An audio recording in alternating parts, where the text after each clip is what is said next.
Good morning, all of you. Today in chemistry class, we will start chemical properties of 13 group element. Before that, chemical properties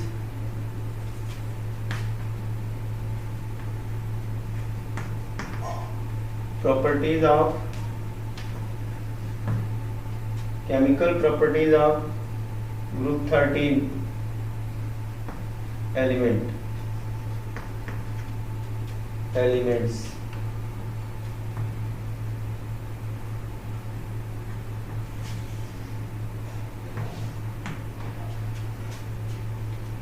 देखो complex formation क्या होता है। Complex का मतलब तो सबने समझ लिया होगा कि कॉम्प्लेक्स एक ऐसा साल्ट होता है जो कि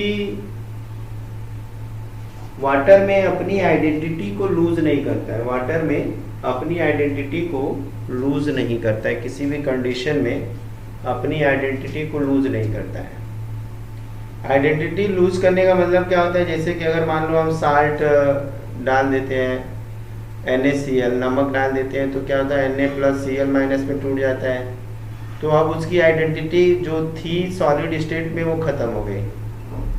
उसी तरह से हम जब डबल साल्ट डालते हैं, जैसे फिटकरी वगैरह पानी में डालते हैं, जब घुल जाता है तो उसकी भी आइडेंटिटी खत्म हो गई।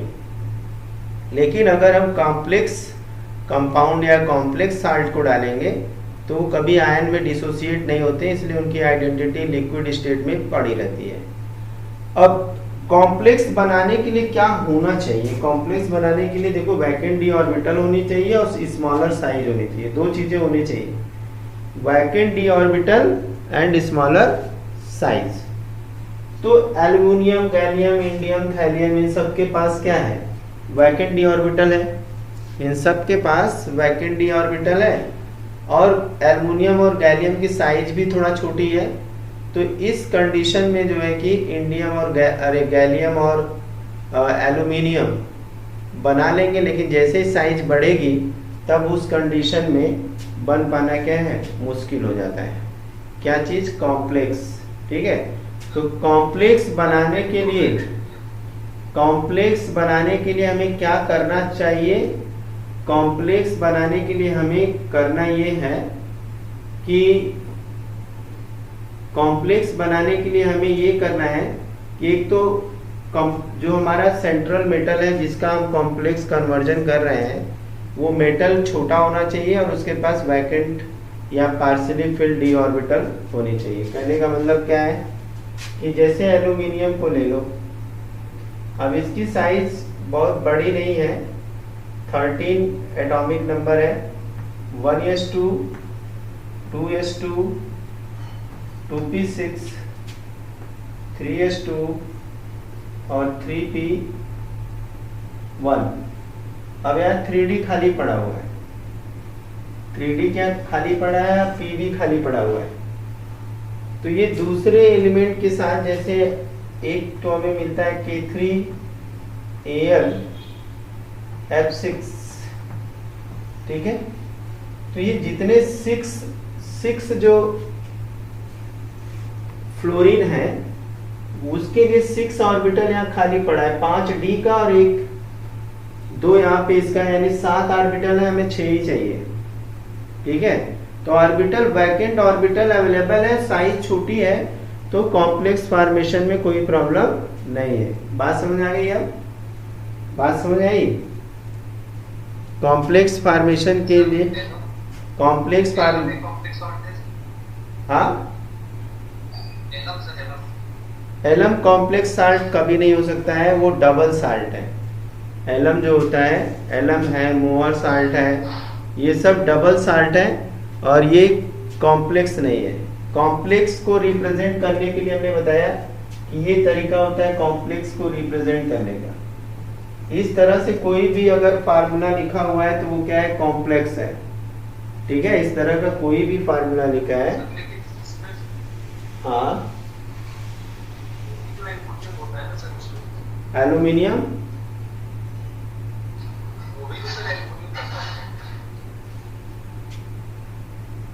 एल्युमिनियम क्या करता है?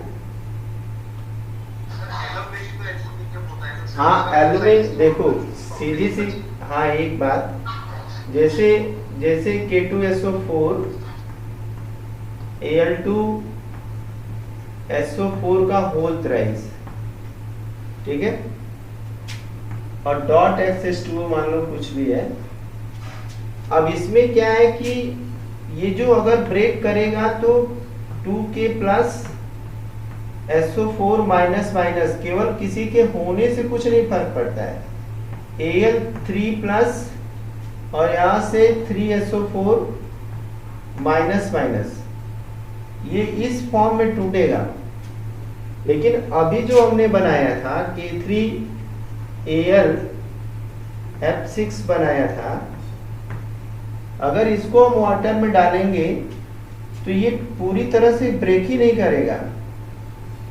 ये इतना हिस्सा जो है इंटैक्ट पड़ा रहेगा, ठीक है, 3 माइनस और यहाँ पे जो है कि 3K प्लस, बस इतना ही ब्रेक करेगा। अब इन दोनों में अंतर समझ में आ रहा है कि इन दोनों में क्या अंतर है? इन दोनों में क्या अंतर है ये समझ में आ रहा है कि नहीं? दोनों में अंतर ये है कि ये पूरी तरह से डिसोसिएट हो गया, एक एक आयन अलग अलग हो गए। मगर इसमें क्या, एल्युमिनियम अभी भी एज सच फ्लोरीन के साथ बॉन्ड बनाया हुआ, फ्लोरीन के साथ क्या किया, बॉन्ड बनाए है, वो तो नहीं टूटा है, ठीक है। तो ये होता है कॉम्प्लेक्स। चलो ये तो क्लियर हो गया कि नहीं? अब अगर क्लियर नहीं हुआ तो फिर से बताएं। देखो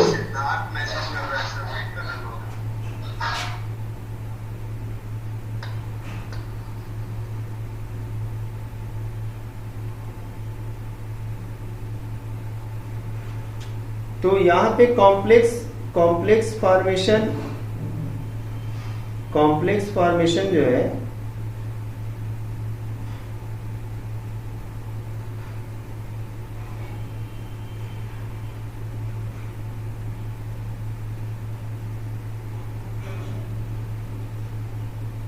कॉम्प्लेक्स फॉर्मेशन हमने देखा यहाँ पे किस तरह से हो जाता है। इसमें अब क्लियर हो गया, कोई दिक्कत नहीं है। अब इसके बाद हम रिएक्शन देखते हैं, रिएक्शन विथ एयर। पहला हमारा है रिएक्शन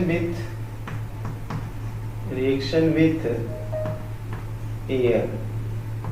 एयर के साथ रिएक्शन कैसे होगा? ये जो हमारा बोरॉन है एयर के साथ रिएक्शन करता है, ठीक है। बोरॉन क्या करता है, एयर के साथ रिएक्शन करेगा और रिएक्शन करके ऑक्साइड बनाएगा। क्या बनाएगा? ऑक्साइड, ठीक है। बोरान जो होता है अनरिएक्टिव टू एयर होता है। पहली बात तो ये हो गई कि बोरॉन इज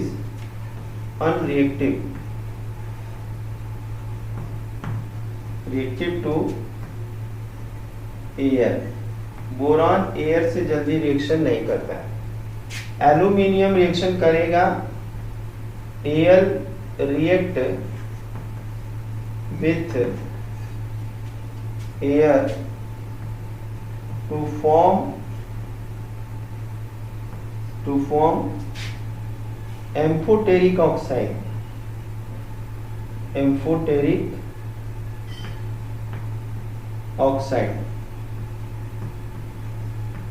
ठीक है। एम्फोटेरिक ऑक्साइड बनाता है 2AlO2, तो यहाँ पे बन जाएगा 2Al2O3। ये एल्युमिनियम ऑक्साइड बन के तैयार हो गई, ठीक है। इसको नोट कर लो। यहाँ पे इस तरह से एल्युमिनियम ऑक्साइड बन जाता है। लेकिन बोरॉन को अगर हमें रिएक्शन कराना है तो बहुत हाई टेम्परेचर की जरूरत पड़ेगी, ठीक है। बोरॉन को अगर रिएक्शन कराना है तो कैसे होगा? वेरी हाई टेम्परेचर पे बोरॉन एयर से रिएक्शन कर सकता है। At very high temperature,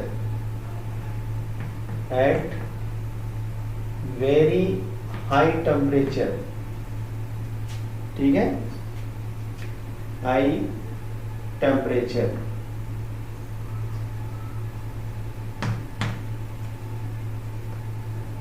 B boron react to form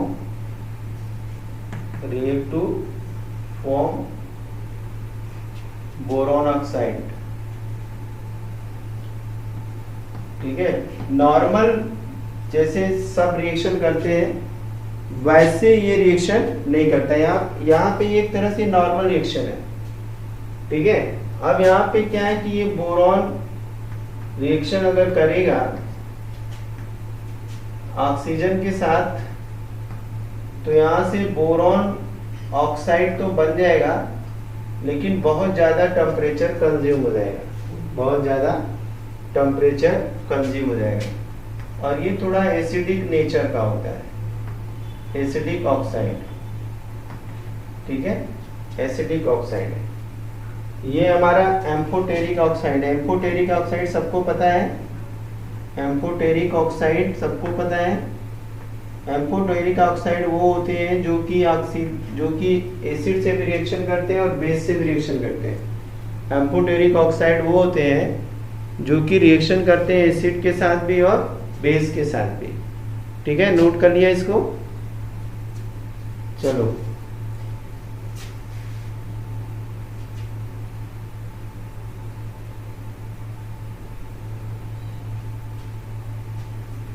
thallium जो है कि ज्यादा रिएक्टिव है। Thallium is more reactive than gallium and indium. Thallium Tl is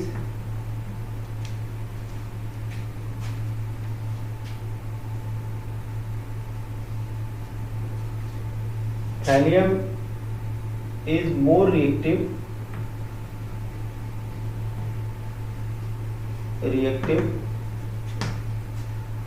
than gallium and indium. ठीक है, गैलियम और इंडियम से थैलियम ज्यादा रिएक्टिव होता है और ड्यू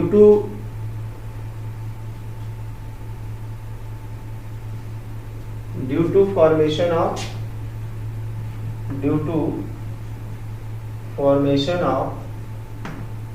यूनिपॉजिटिव आयन,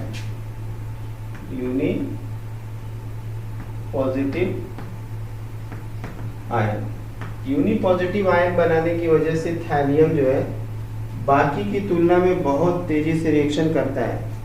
ठीक है, तो यहाँ से 4Tl प्लस O2 अगर लेंगे तो यहाँ से बन जाएगा 2Tl2O, ये बनेगा। और ये हमारा जो ऑक्साइड होगा वो बेसिक नेचर का होगा, बेसिक ऑक्साइड। ठीक है, तो ये हमारा हो गया एयर से रिएक्शन। ठीक है, एयर से हमने रिएक्शन देख लिया। एयर से हमने क्या देखा कि बोरॉन ज़्यादा रिएक्शन नहीं करता है। अगर हमें रिएक्शन नॉर्मली कराना है तो उसके लिए हमें क्या करना पड़ेगा, उसके लिए हमें जो है कि हाई टेम्परेचर यूज करना पड़ेगा। एल्यूमिनियम जो है कि वो रिएक्शन कर जाएगा नॉर्मल टेम्परेचर पे।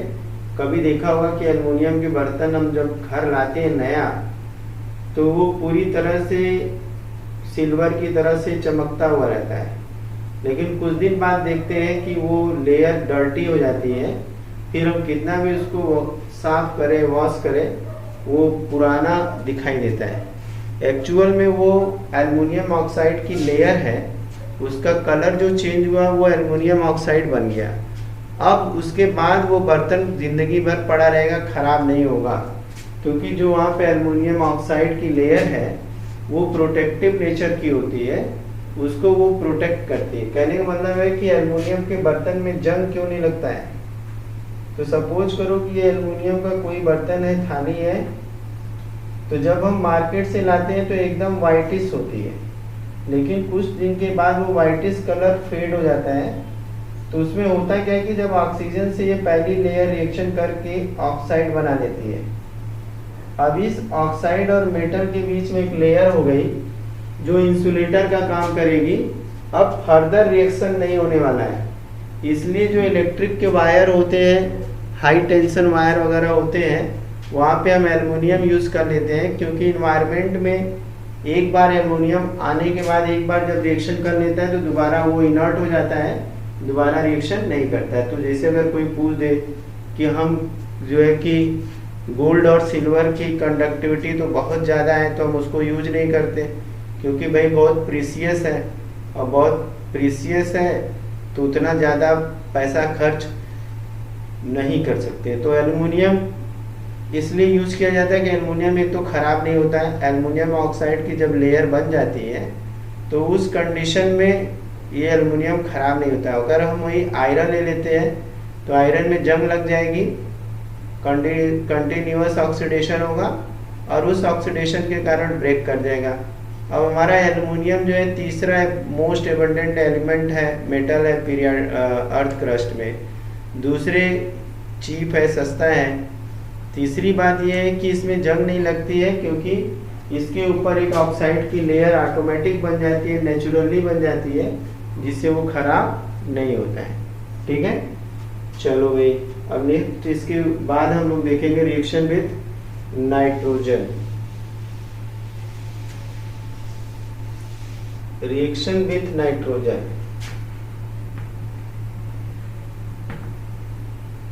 Reaction with nitrogen.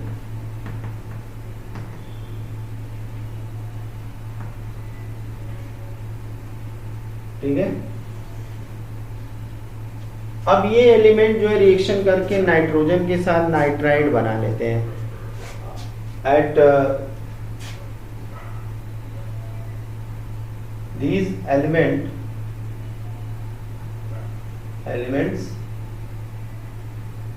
या group 13 elements, 13 elements react with nitrogen, react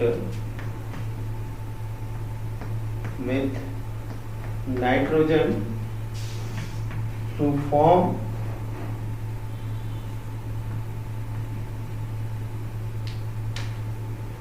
nitrides above room temperature, above room temperature। ठीक है, रूम टेम्परेचर पे जो है कि ये रिएक्शन करते हैं एबव रूम टेम्परेचर। तो यहाँ से ये बोरॉन रिएक्शन करेगा नाइट्रोजन से। ठीक है, तो यहाँ पे 2b, चूंकि दोनों की बैलेंसी सेम होती है, 3-3 दोनों की होती है, तो कोई दिक्कत नहीं है। यहाँ पे नाइट्रोजन से रिएक्शन करेगा तो 2Al बना लेंगे। इसी तरह सारे जो है रिएक्शन करके बना लेते हैं। ठीक है, हो गया ये सबका, नोट कर लो। अब reaction with water, reaction with water. अब बोरॉन जो है वाटर से तो किसी कंडीशन में भी रिएक्शन नहीं करता है। ठीक है, बोरॉन वाटर से, यहाँ तक कि एल्युमिनियम भी वाटर से रिएक्शन नहीं करता है। अदरवाइज जो हम पानी गर्म करते तो रिएक्शन एल्युमिनियम गल जाता है। तो boron and aluminium Al do not react with water at any temperature,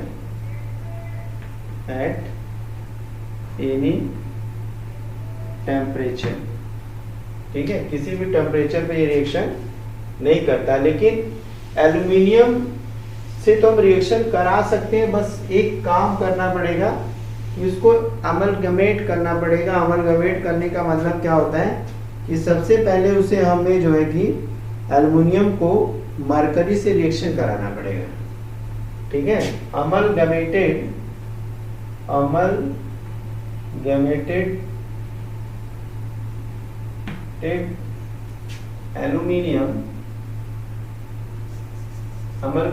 aluminium react with, इसका फार्मूला अगर देखोगे तो AnHG होता है। Amalgamated aluminium react with water react with water and form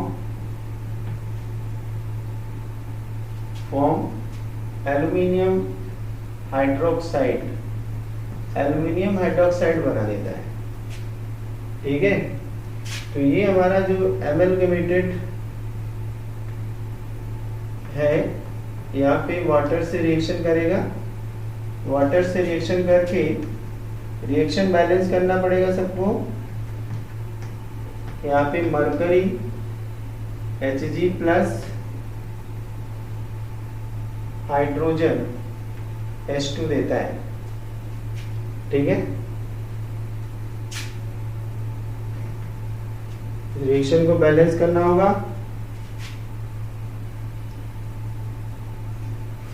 तो हम इसको ले लेते हैं 2, यहाँ पे हो गया 6, यहाँ हो गया 2, यहाँ पे हो गया 2 और यहाँ पे 3H2, हाइड्रोजन गैस भी निकल गई।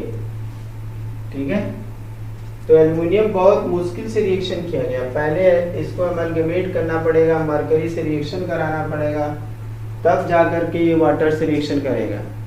ठीक है, नोट कर लो।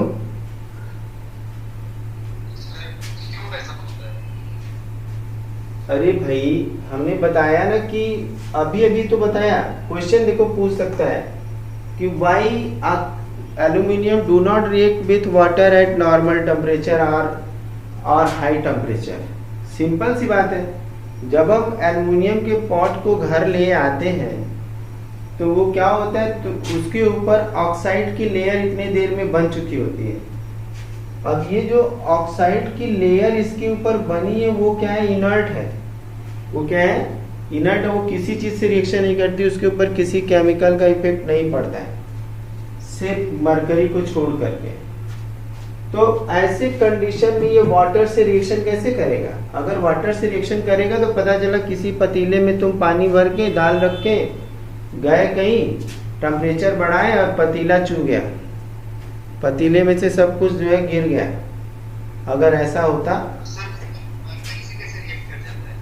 हाँ मरकरी, देखो मरकरी से रिएक्ट करने के पीछे कारण है कि अगर इसका रिडक्शन पोटेंशियल नेगेटिव होता है, इसका पॉजिटिव होता है, बस सिंपल सी बात है। और नेगेटिव, मोर नेगेटिव वाला पॉजिटिव के साथ तो रिएक्शन कर ही जाएगा। ठीक है, आई बात समझे? इसी वजह से रिएक्शन कर जाता है। ठीक है, कोई डाउट बोलो? No doubt. अब यहां पे गैलियम और इंडियम कोल्ड या हॉट प्योर वाटर से रिएक्शन नहीं करते। Gallium and indium do not react with cooled and hot pure water। ठीक है, गैलियम और इंडियम जो है कोल्ड प्योर वाटर से रिएक्शन नहीं करते, इसको नोट कर लो। देखो ये सब चीजें क्या है, आप कैसे कैसे क्वेश्चन बना दे, तो लेकिन हम लोग अगर ये सारी चीजें जानते हैं तो हो सकता है। अब ये थैलियम जो है वाटर से रिएक्शन करता है, thallium reactor Tl react with water and form a protective layer, form a layer above it। एक लेयर इसके ऊपर बन जाती है। ठीक है, जैसे ऑक्साइड की लेयर बन रही थी एल्युमिनियम के ऊपर, वैसे इसके ऊपर भी बन जाती है एक लेयर थैलियम के ऊपर। तो हमने यहाँ पे देख लिया कि बोरान तो भाई रिएक्शन ही नहीं करता किसी कंडीशन में। एल्युमिनियम को रिएक्शन कराना होगा तो एमलगमेट करना पड़ेगा। गैलियम और इंडियम भी हॉट या कोल्ड प्योर वाटर से नहीं करते हैं, मगर इम्प्योर वाटर होगा, उसके अंदर आयंस होंगे तो उसके साथ रिएक्शन कर सकता है, सिंपल सी बात है। दूसरा इसके अंदर जो है कि हम देख रहे हैं कि गैलियम इंडियम किसी तरह से रिएक्शन नहीं कर रहे हैं और थैलियम जो है रिएक्ट करके एल्यूमिनियम की तरह से एक लेयर अपने सरफेस पे बना ले रहा है। तो ये हमने जान लिया रिएक्शन विथ वाटर। अब हम reaction with alkali and base देखेंगे क्या रिएक्शन ये करते हैं। इसको इरेज कर देते हैं। कहीं किसी को डाउट है तो उसको आउट करो, डाउट को आउट करो अगर कोई डाउट है तो। रिएक्शन विथ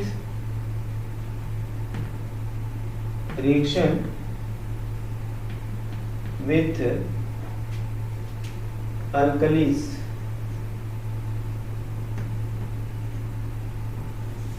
अल्कलीज का मतलब क्या हो गया, बेस के साथ इनका रिएक्शन क्या होता है, ठीक है। अब यहां पे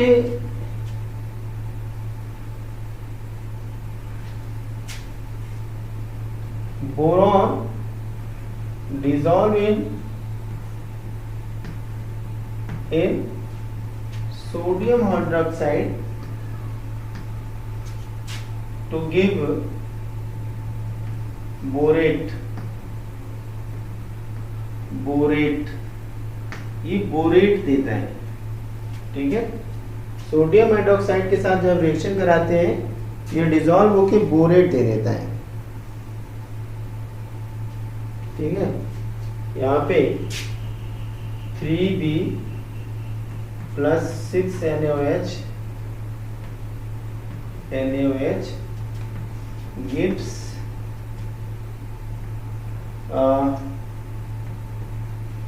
Na3OH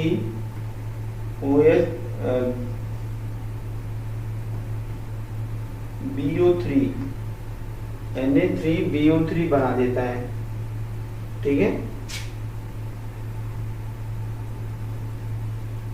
यहाँ पे अगर 2 कर दे, सही है, बैलेंस है। और क्या बच रहा है हमारे पास 6s2, तो यहाँ पे 3 हाइड्रोजन मॉलिक्यूल निकाल देंगे। ये है सोडियम बोरेट,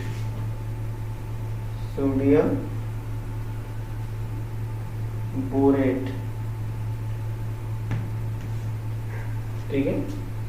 रिएक्शन नोट कर लो फटाफट। यहाँ पे हमें हीट के साथ फ्यूजन कराना पड़ा है, ठीक है।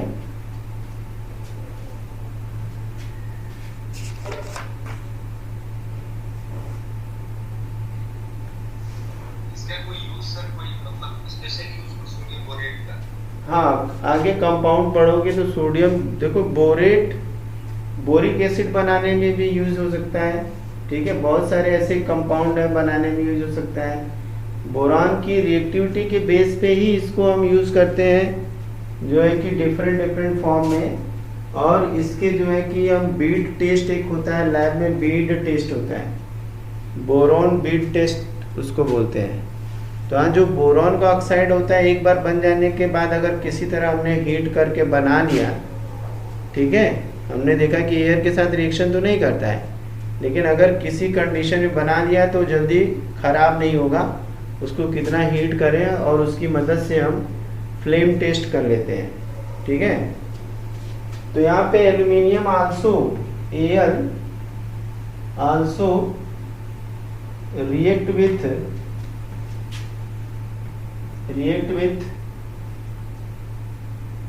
alkalis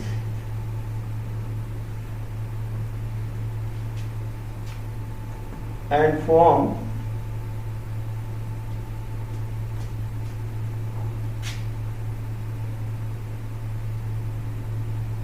sodium meta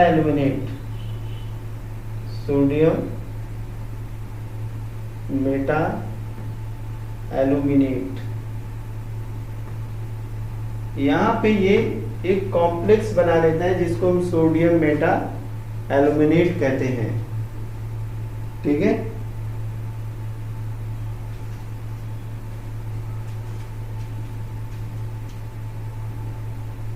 यहाँ पे अगर हम देखें तो ये रिएक्शन ऊपर लिख देते हैं, अगर ना दिख रहा हो तो। हमारा रिएक्शन है यहाँ से 2Al plus 2NaOH NaOH plus 6H2O।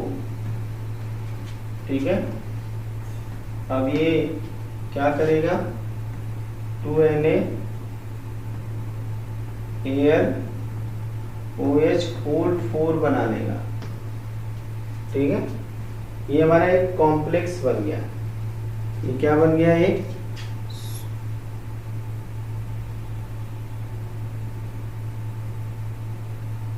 Complex बन गया। और ये यहाँ पे एक हाइड्रोजन बच रहा होगा कहीं, 3H2 बना लेगा। ठीक है, तो ये इस तरह से एल्युमिनियम इसके साथ रिएक्शन करता है। ठीक है,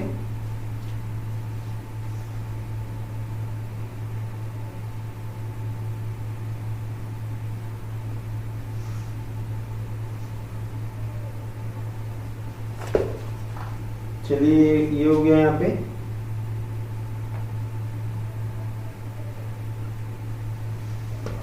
इसको हम एक दूसरे नाम से भी जानते हैं, ये सोडियम बेटा, इसको हम सोडियम टेट्रा हाइड्रोक्सी